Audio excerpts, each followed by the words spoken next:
নমস্কার বন্ধুরা, আমি আরএসএস বাংলা চ্যানেলের পক্ষ থেকে বিদ্যুৎশীল আপনাদের সবাইকে স্বাগত জানাচ্ছি।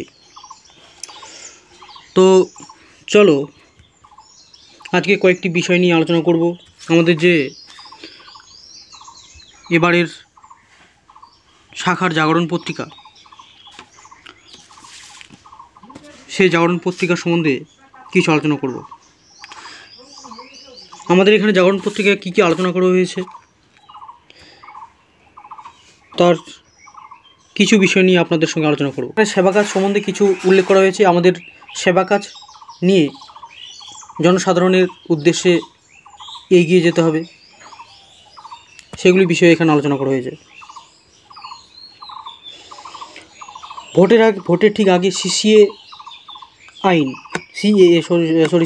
আইন চালু করে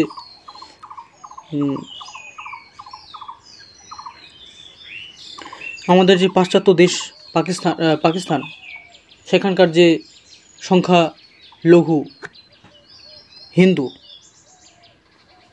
তারা আনন্দে নাচানাচি করছেন, সেটি এখানে সম্বন্ধে আলোচনা করা হয়েছে।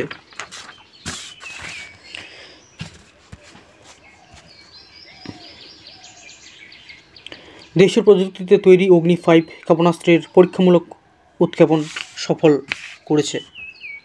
ভারতীয় স্টেলথ ফাইটার ধরাই পড়বে না শত্রুর র্যাডারে। আমাদের এমন এক রেডার তৈরি করা হয়েছে যেখানে ভারতীয় স্টেলথের ফাইটারের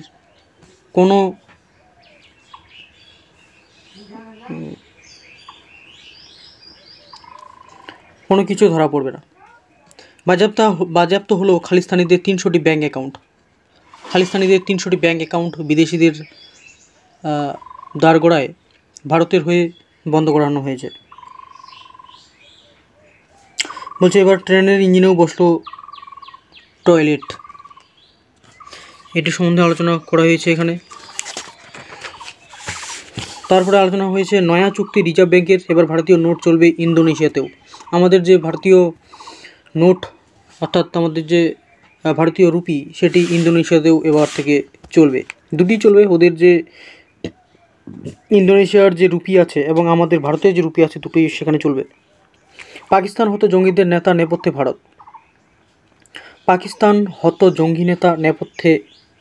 ভারত। আচ্ছা, পাকিস্তানের যে জঙ্গি তাতে নেপথ্যে ভারতের হয়েই কথা বলছে। মুম্বাই হামলার মাস্টারমাইন্ডের মৃত্যুতে বিস্ফোরক তথ্য।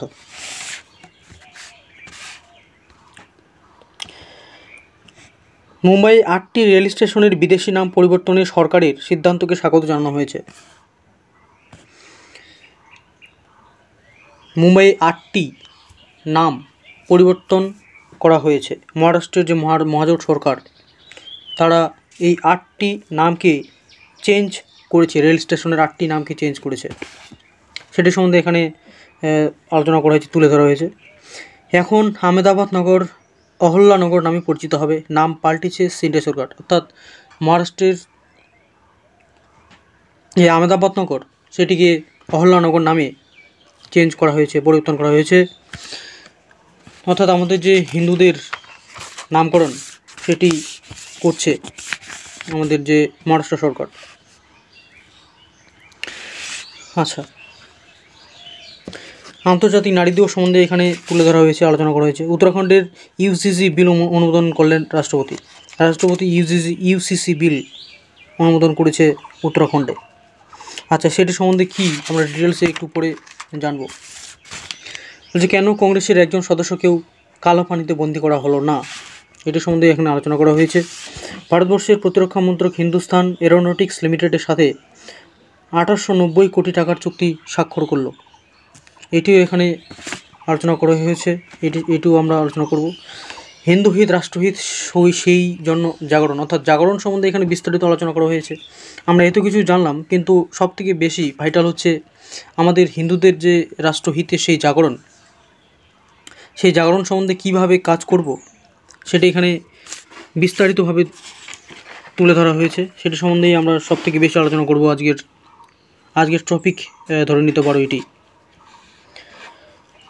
ভারতের স্বাধীনতা সংগ্রামে আজাদ হিন্দ ফৌজের ভূমিকা, এটাও এখানে তুলে ধরা হয়েছে। তো এখানে শোক বার্তাও তুলে ধরা হয়েছে। শোক বার্তা হচ্ছে শ্রী সৌরভ দাস, দক্ষিণ দিনাজপুর জেলার গঙ্গারামপুর খণ্ডের অন্তর্গত উদয় মণ্ডলের ফুলবাড়ি তরুণ বিদ্যার্থী সংযুক্ত শাখার স্বয়ংসেবক ও পাঠনায়ক সৌরভ দাস বিগত কয়েকদিন ধরে অসুস্থতার সঙ্গে লড়াই করার পর গত 28শে ফেব্রুয়ারি 2024 সকাল 9টা 30 মিনিটে পরলোক গমন করেছেন। ঈশ্বর তার বিদেয়ী আত্মার শান্তি প্রদান করুক, আমরা সবাই এটি প্রার্থনা করি। তিনি যেখানেই থাকুন ভালো থাকুন।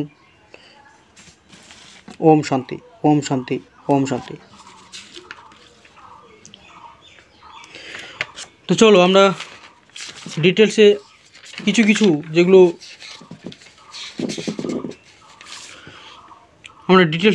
যেগুলো খুব ইম্পর্টেন্টভাবে তুলে ধরা হয়েছে সেগুলিকে আমরা আলোচনা করি।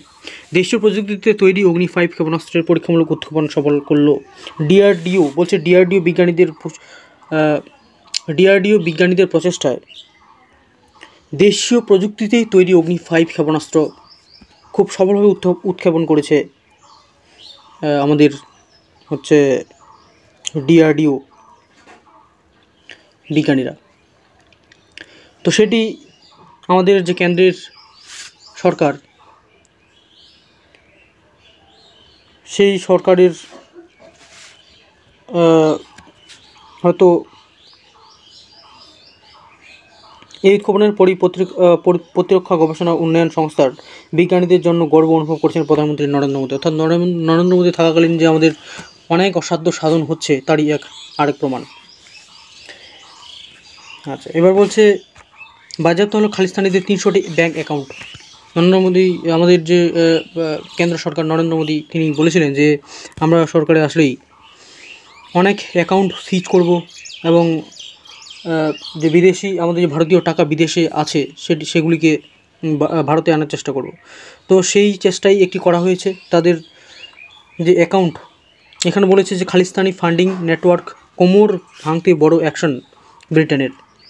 অর্থাৎ খালিস্তানিরা ব্রিটেনে গিয়ে অনেক অ্যাকাউন্ট খুলে সেখানে ভারতের অনেক টাকা রেখেছিলেন। সেটি ব্রিটেনের প্রধানমন্ত্রীর কারণে, ব্রিটেনের প্রধানমন্ত্রীর সহযোগিতায়, আমাদের ব্রিটেনের প্রধানমন্ত্রীর সহযোগিতায় তাদের 300টি ব্যাঙ্ক অ্যাকাউন্ট ফ্রিজ করেছে, প্রায় 100 কোটি টাকা বাজেয়াপ্ত করেছে। সেটির একটি এখানে প্রতিবেদন তুলে ধরা হয়েছে।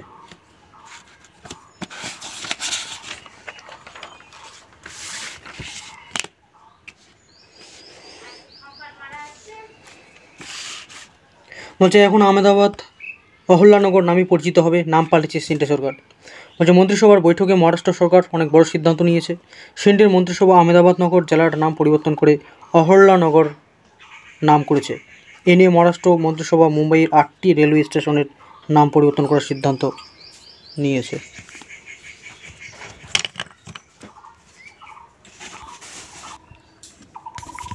বলছে কেন কংগ্রেসের একজন সদস্যকেও কালাপানিতে বন্দি করা হলো না। বলছে স্বাতন্ত্র্যবীর সাভারকর ছবির বিজ্ঞাপন দেখানো হয়েছে। ভারতের স্বাধীনতা সংগ্রামী নায়ক বিনায়ক দামোদর সাভারকরের উপর নির্মিত স্বাধীনতাবীর সাভারকর ছবিটি হিন্দি ও মারাঠি ভাষায় মুক্তি পাবে। হিন্দি ভাষায় এই সিনেমার বিজ্ঞাপন প্রদর্শিত হয়েছে। এই বিজ্ঞাপনটি ব্যাপক সাড়া পাচ্ছে। এটি সিনেমার সংলাপ এবং কারাগারের স্বাধীনতা সংগ্রামী সাভারকরের নির্যাতনের চিত্র দেখায়। এই মুভিতে মুক্তিযোদ্ধা সাভারকরের চরিত্রে অভিনয় করেছেন অভিনেতা রণদীপ হুড্ডা এবং পরিচালনাও করেছেন তিনি। সিনেমায় সাভারকর চিত্রটি বেশ পছন্দ হয়েছে, তার অভিনয় প্রশংসিত হচ্ছে। 22 মার্চ শহীদ দিন উপলক্ষে ছবিটি মুক্তি পাবে। 23শে মার্চ ভগৎ সিং, সুখদেব ও রাজগুরুর ফাঁসি হয়। মোট 3 মিনিট 21 সেকেন্ডের এই বিজ্ঞাপনে ভারতের স্বাধীনতার গল্পের ঝলক দেখে সিনেমাটি নিয়ে মানুষের কৌতূহল বেড়েছে।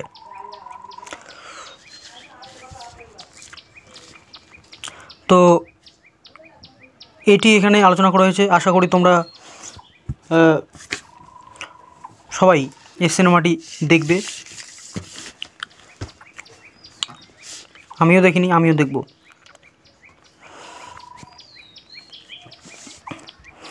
এবার চলে আসি যেটি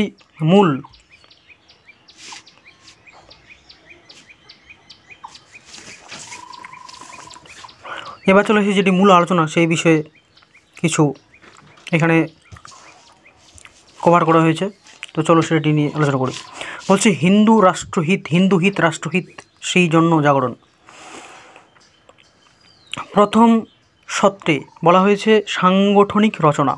বিধানসভা অনুসারে টলি 7-8 জন নিয়ে তৈরি হয় মণ্ডল,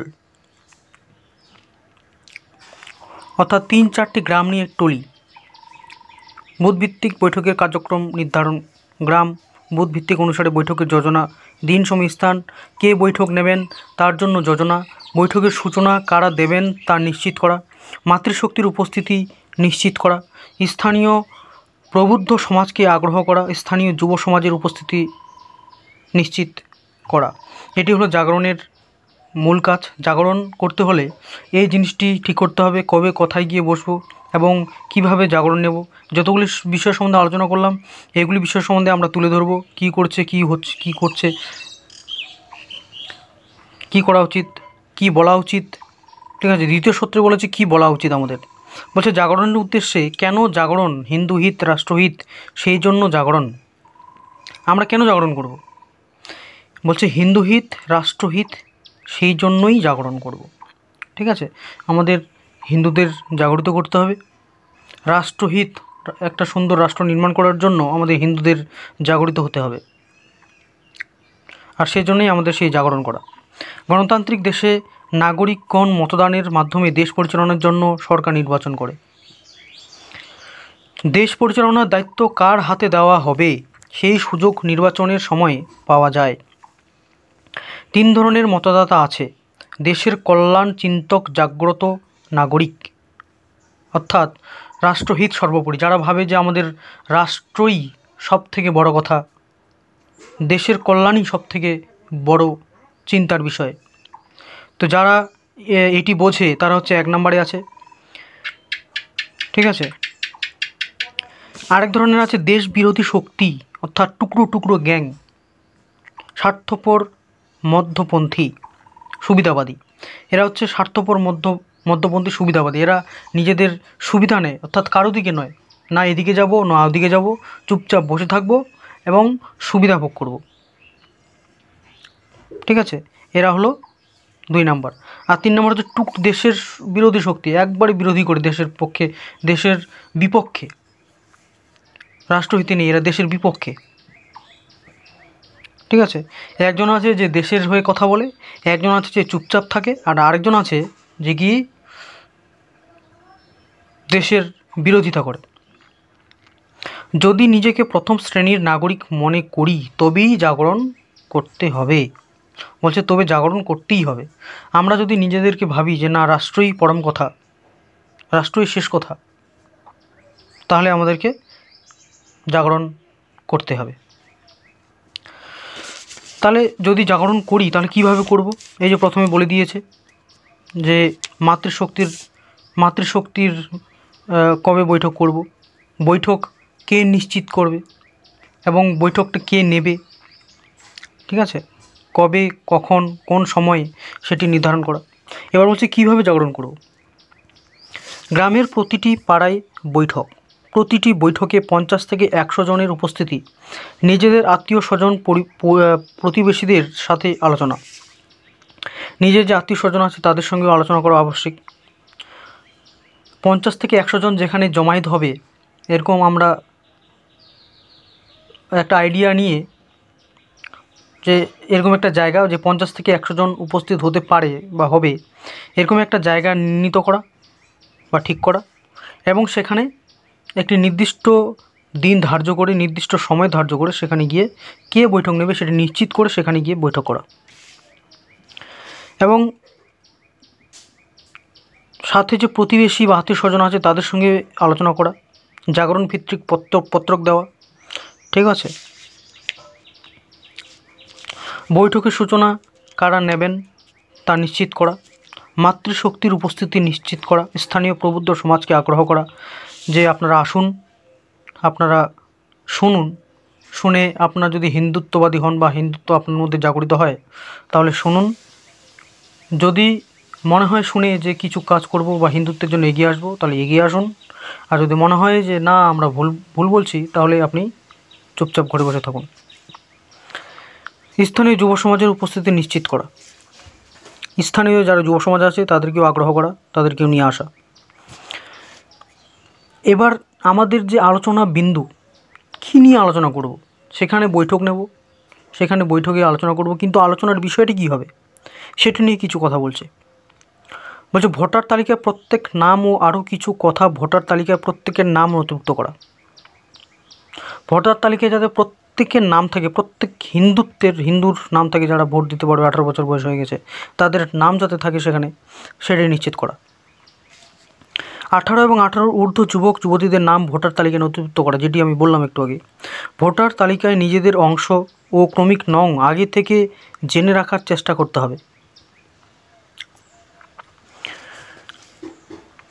তারপর বলছে ভোটার কার্ড যত্ন করে নির্দিষ্ট স্থানে রাখতে হবে, প্রার্থীর নাম এবং সিম্বল ভালো করে দেখে নিতে হবে, নিজেদের প্রতিবেশীদের সাথে আলোচনা। হিন্দুত্বের 100% মতদান, আগে মতদান তারপর জলপান, ঠিক আছে।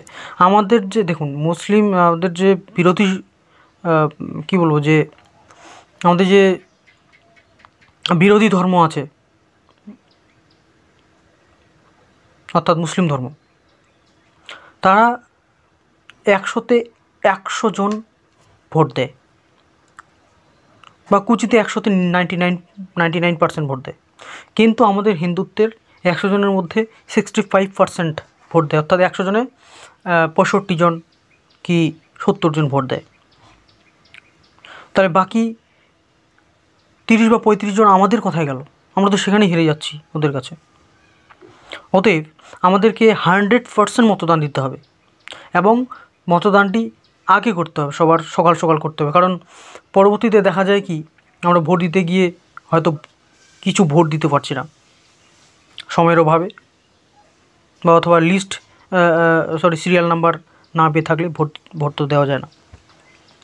তো আমাদের নিশ্চিত হতে হবে যাতে আমরা 100% আমাদের হিন্দুত্ববাদীদের ভোট করাতে পারি।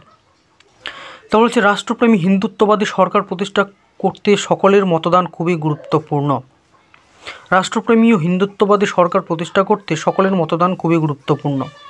যে রাষ্ট্রকে ভালোবাসে, যে রাষ্ট্রের কাজ করতে ভালোবাসে, যে রাষ্ট্রের হিন্দুত্বের পাশে এসে দাঁড়ায়, হিন্দুত্বের কাজ করে, আমাদের কথা শোনে,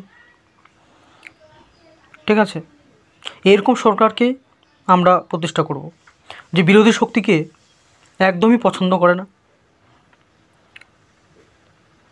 বিরোধী শক্তিকে দমন করে রাখে, আমরা এরকম সরকার প্রতিষ্ঠা করব, কারণ আমাদের হিন্দুত্বের একটা সুনিশ্চিত ভবিষ্যৎ হওয়া প্রয়োজন। আমরা ভবিষ্যতে থাকতে পারবো কি না এই দেশে বা এই রাজ্যে, এরকম একটা দিন হয়তো একদিন দেখা দেবে। তাই আমরা আগে থেকেই চাইব যাতে আমাদের হিন্দুত্ববাদী সরকার প্রতিষ্ঠিত হয়। বলছে 5 বছর পর পর আমরা এই সুযোগ পাই, তাই এই সুযোগ হারানো চলবে না। মতদানে আমাদের অনীহা দেখানো দেশবিরোধী শক্তিকে সাহায্য করে, যেটা একটু আগে বললাম। আমরা যদি ভোট 100% না দিই তাহলে বিরোধী শক্তিরা একটু সাহায্য পেয়ে যাবে। পরম বৈভবশালী দেশ গঠনে আপনাদের মতদান আপনার সুন্দর মতামতকে প্রকাশিত করবে। আপনি মতদান করবেন, পরম বৈভবশালী যে একটি দেশ গঠন করবেন,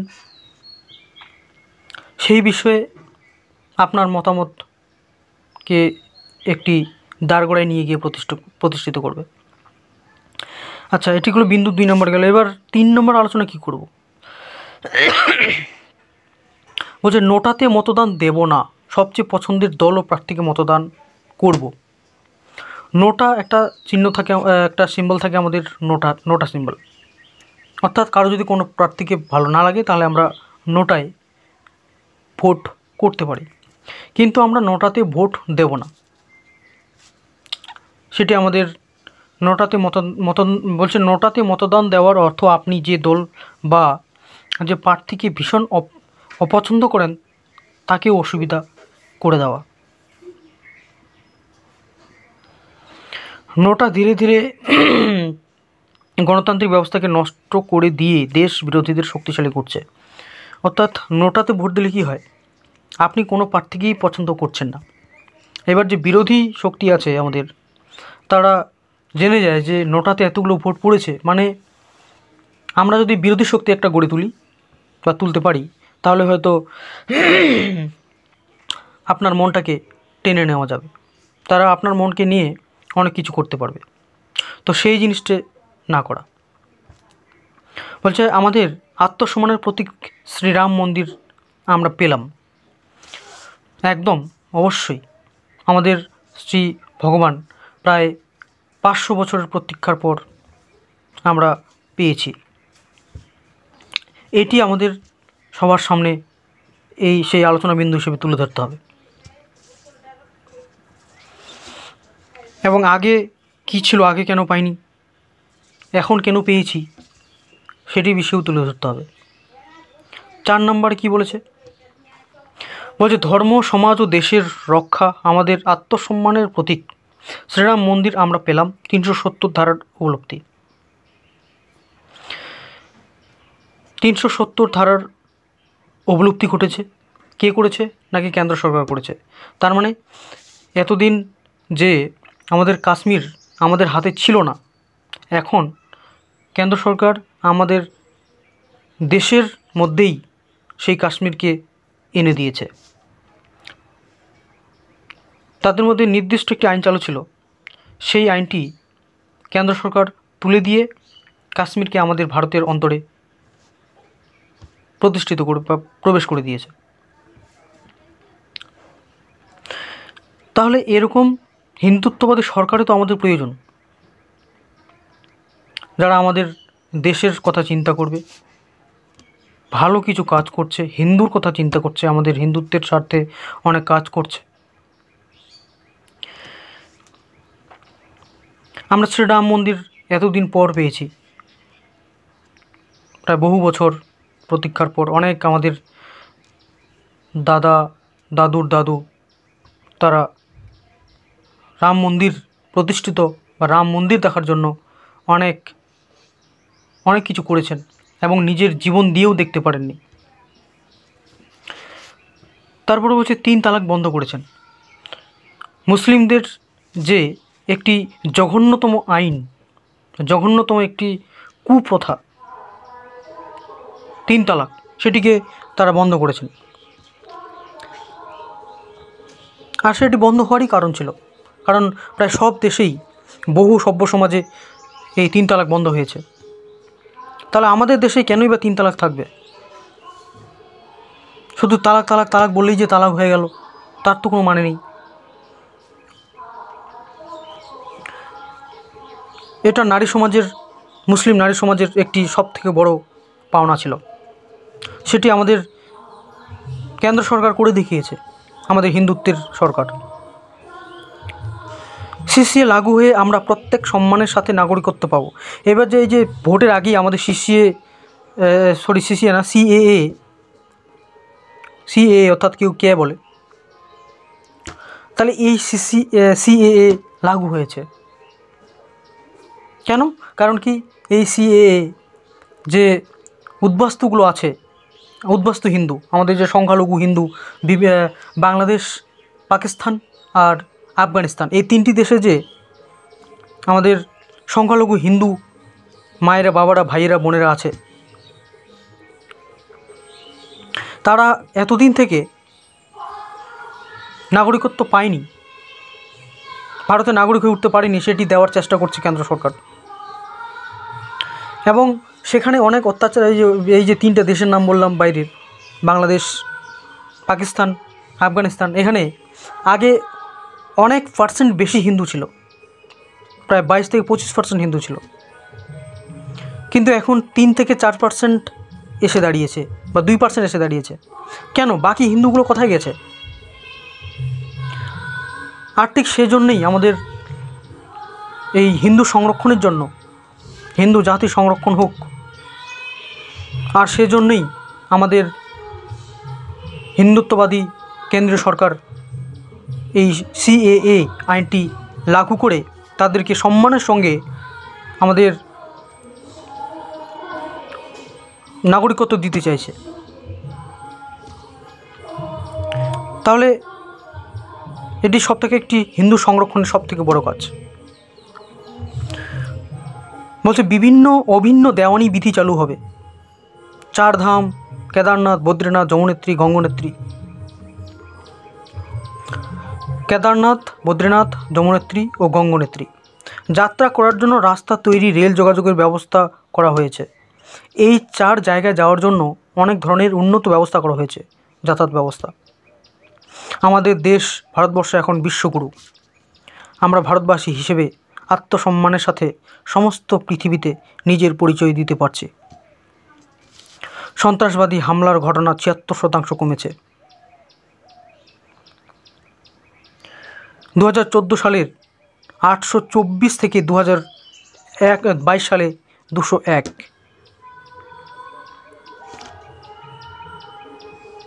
সন্ত্রাসবাদী হামলার মৃত্যু কমেছে। আগে মৃত্যু ছিল 2014 সালে 232 থেকে এখন 2022 সালে 9 জন এসে দাঁড়িয়েছে। জম্মু কাশ্মীরে অনুপ্রবেশ কমে গেছে। 2018 সালে যেখানে 143 জন ছিল, 2022 সালে সেখানে 14 জন হয়ে গেছে। ইউক্রেন থেকে 23,000 ভারতীয় নাগরিককে ফিরিয়ে আনা হয়েছে আমাদের ভারতবর্ষে। নিজের দেশকে নিজের কাছেই ফিরিয়ে আনা হয়েছে। নিজের দেশের কাছেই, নিজের দেশের নাগরিক নিজের দেশেই ফিরিয়ে আনা হয়েছে। এগুলি একমাত্র আমাদের হিন্দুত্ববাদী সরকারই করেছে। বিকশিত ভারত 80 কোটি দেশবাসীকে বিনামূল্যে রেশনের চাল, ডাল, 11 কোটি শৌচালয়, 2024 সালে গ্রামের প্রতিটি বাড়িতে নলবাহিত জলের ব্যবস্থা, চাঁদের মাটিতে ভারত প্রথম পা রেখেছে। এগুলি আগে কখনো হয়নি বা সম্ভব ছিল না আমাদের এই হিন্দুত্ববাদী সরকার না থাকলে। 34 বছর পর জাতীয় শিক্ষানীতি চালু করে শিশুদের পড়াশোনার মান উন্নত। পিএম কৌশল বিকাশ যোজনার মাধ্যমে যুবক যুবতীদের কাজের জন্য প্রশিক্ষণ। কৃষকদের বছরে 6,000 টাকা করে দেওয়া কৃষিকাজের জন্য।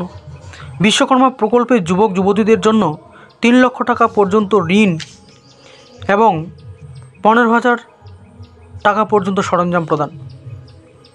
31.54 কোটি বাড়িতে মহিলাদের নামে উজ্জ্বলা যোজনার রান্নার গ্যাস সংযোগ। 28 কোটির বেশি মহিলাদের জন্য জনধন অ্যাকাউন্ট। স্টার্ট আপ ইন্ডিয়ার মাধ্যমে মহিলাদের রোজগারের ব্যবস্থা। মহিলাদের হিংসা থেকে সুরক্ষার জন্য 181 হেল্পলাইন নম্বর, একাধিক এই হেল্পলাইন নম্বর তৈরি করেছে মহিলাদের সুরক্ষার জন্য। মহিলারা কোনো অসুবিধায় পড়লে এই 181 এই নম্বরে ফোন করলেই, 181 এই নম্বরে ফোন করলেই তোমরা সুরক্ষা পেয়ে যাবে। 90% শিশু এবং মহিলাকে টিকা দেওয়ার ব্যবস্থা করা হয়েছে। জনঔষধি কেন্দ্রে কম দামে ভালো ওষুধ দেওয়ার ব্যবস্থা করা হয়েছে। আয়ুষ্মান ভারত এর মাধ্যমে পরিবার পিছু 5 লক্ষ টাকা চিকিৎসার সুবিধা দেওয়া হয়েছে, যেটি আমাদের এই রাজ্যে এখনও চালু করতে পারেনি আমাদের এই বর্তমান রাজ্য সরকারের জন্য।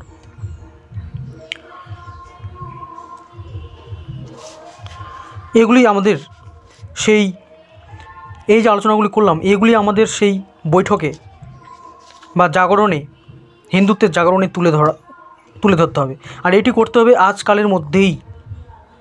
আপনারা ঠিক করুন, একটি জায়গা ঠিক করুন, কে বৈঠক নেবেন, কে কী করবেন ঠিক করুন,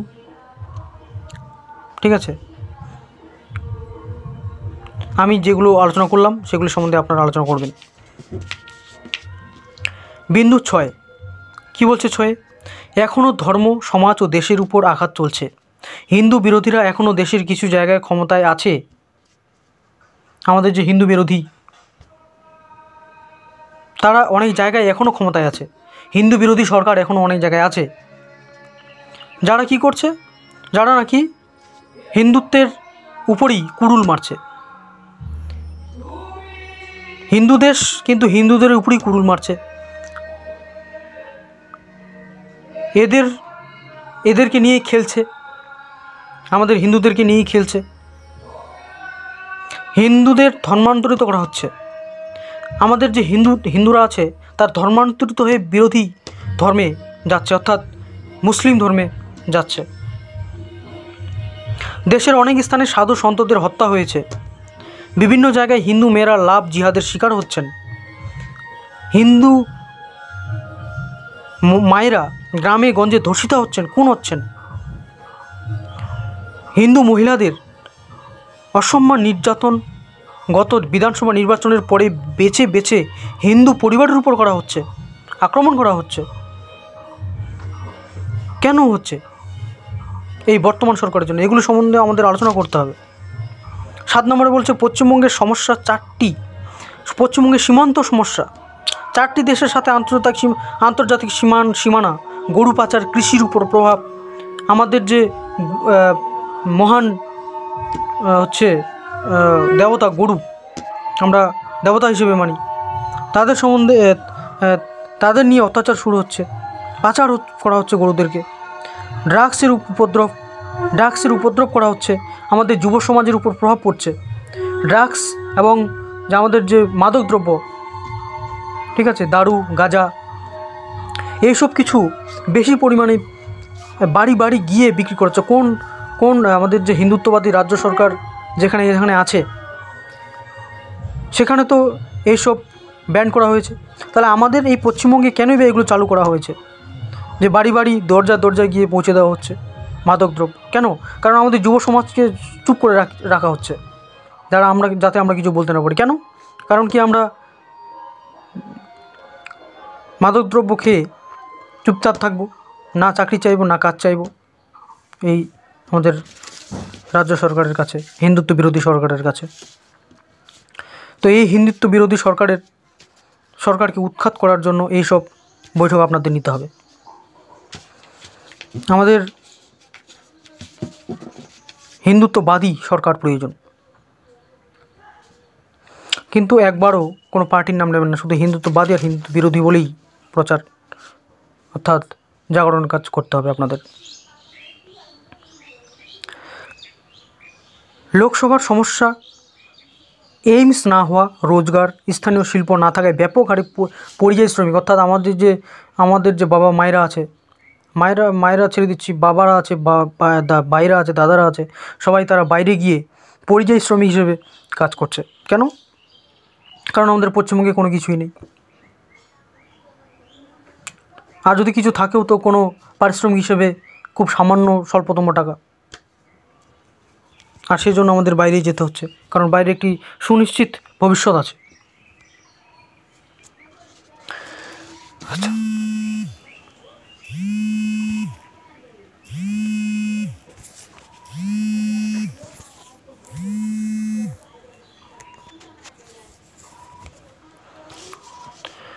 তারপরে তৃতীয় সূত্রতে কি বলেছে? করণীয় বিন্দু এবং জিজ্ঞাসার সমাধান। এবার আমাদেরকে এইসব বলে ছেড়ে দিতে হবে। এবার ওদের কিছু ওদের যে মত, এত সব বলার পরে যে ওদের মাইন্ড কি পরিবর্তন হলো কি না, এবং কি প্রশ্ন তৈরি হয়েছে ওদের মনের ভিতরে কি বলছে, কিছু বলছে কি বলছে না, এবং কি প্রশ্ন আছে সেগুলি আমাদের শুনতে হবে ওদের, এবং ওদের প্রশ্ন শুনে আমাদেরকে সমাধান করতে হবে, তার সমাধান দিতে হবে, তাদের প্রশ্নের উত্তর দিতে হবে। বলছে কি করব? স্থানীয় মানুষের সুরক্ষা, অন্যান্য সুবিধার কথা মনে রেখে বৈঠকের স্থান, সময় নির্বাচন করব। তাহলে বৈঠকের সময় আপনারা নির্বাচন করুন, ঠিক আছে, এবং বৈঠক নিন, এবং বৈঠকে এই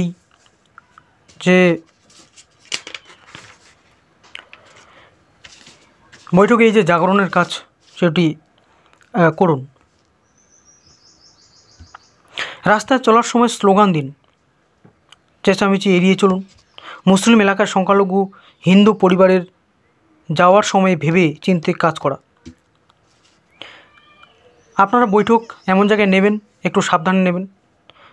অনেক মুসলিম এলাকা আছে, সেখানে সংখ্যালঘু হিন্দু আছে, আর আপনি সেখানে যাচ্ছেন বৈঠক নিতে, একটু সাবধানে যাবেন। কারণ আমাদের যে বিরোধী ধর্মের লোক আছে, আপনারা জানেন আমি কী ধর্মের কথা বলছি। তো সেই মুসলিম ধর্ম অনেক কিছু করবে বা অনেক কিছু করেছে আগে, এখনও করতে পারে বা করছে, এখনও করতে পারে নয়, এখনও করছে। তো সাবধানে কাজ করবেন। সুরক্ষার বিষয়ে সতর্ক ও প্রস্তুতি থাকা। সুরক্ষা বিষয়ে যাতে সতর্ক প্রস্তুতি থাকে, কি করব বা কি করব না সেটি বিষয়ে নিশ্চিত করা। কোনো দলের নাম, প্রার্থীর নাম বৈঠকের সময় বলবো না, কোনো কাউকেই কিছু বলবো না, না বলবো কারোর নাম, না বলবো প্রার্থীর বৈঠকের সময়, না বলবো প্রার্থীর বৈঠকের সময়, না বলবো প্রার্থীর বৈঠকের নাম, কিছুই বলবো না। কোনো প্রকার বিতর্ক বচসা না করা।